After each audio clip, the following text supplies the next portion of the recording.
Chapter 50. I sat at the front desk waiting for Hank to get home. He and Fred had gone to an Angels baseball game. It was getting to be rush hour. I stared at the car crawling down Coast Boulevard, muttering, come on, under my breath. When at last I spotted Hank's pickup coming down the road, I ran outside waving my arms. Breathlessly, I told him and Fred what happened. I knew it, Hank said, throwing his Angels baseball cap onto the ground.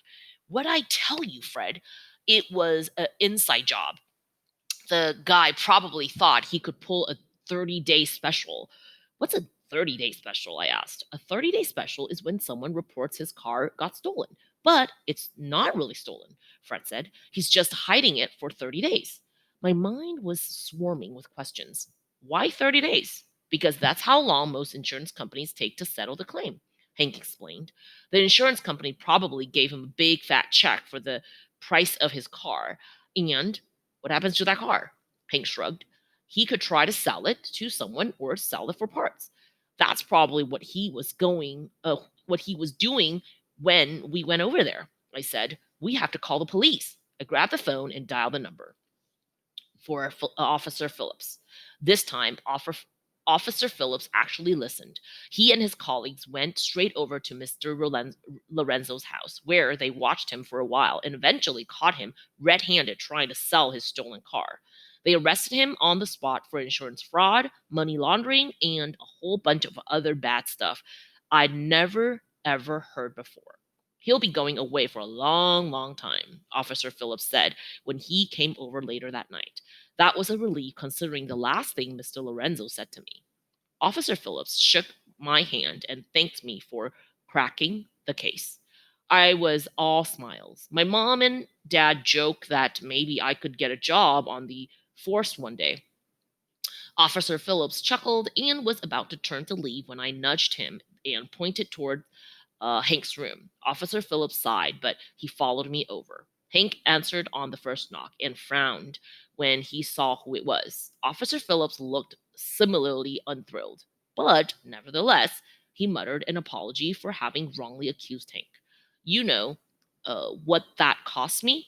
It cost me my job, Hank said. Again, I'm sorry, Officer Phillips said flatly. Hank looked him straight in the eye.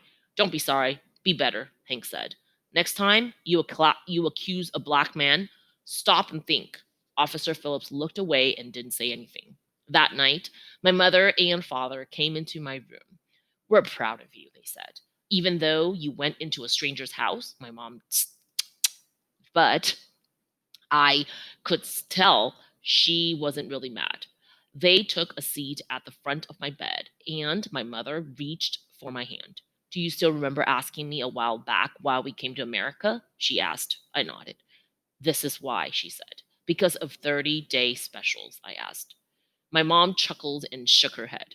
No, sweetheart, she said. Because here, people are innocent until proven guilty. For the most part, at least. That's what you saw tonight. Slowly, my parents started telling me about something that happened in China a long, long time ago called the Cultural Revolution. The Cultural Revolution was a political movement that took place in China in the 1960s and 70s. My parents said that during the Cultural Revolution, my grandparents were locked up and shipped away. It didn't matter whether they actually did anything wrong. That's why we left. That something something like that wouldn't happen to you, my dad said. Tonight, seeing the police officer arrest Mr. Lorenzo and actually come back here and apologize to Hank, okay, he didn't really want to apologize, but still, he did. I know I made the right decision. America may not be perfect, but she's free, and that makes all the difference. I finally understood what my parents meant by free.